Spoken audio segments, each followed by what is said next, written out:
ginagawa mo ba? Gahanap ako ng sounds. Gahanap ako ng sounds. Kailangan ka na? Wala eh. Bakit ka na inaano mo? Eh, may ako na tayo. Eh, pinagahanap ng sounds doon sa akin, yung mechanic ko nasa tanong. Iikita sa laging violation Nakakuha eh. ka na? Wala pa nga eh.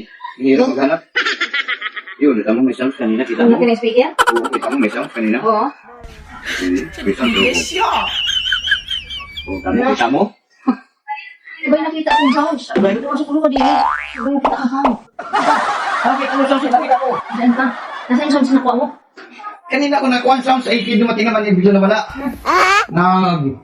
Lose wifi. Nag-blue wifi na naman? Naku, bigla na paghanap na yan. Kanina pa ako naghahanap. Ang istorbo mo ay. Mr. Boot, ano makita mo? Yung speaker na malalaki? Oo. Yung yan? Naku. Kuha mo? Ngayon na yan. Kung na maghanap. Ano kasi yung sounds? Huwag ako maghanap. Yan yan. Hindi ako maghanap. Kung naghahanap eh. Dating ka eh. Yan yan. Yan ay simple.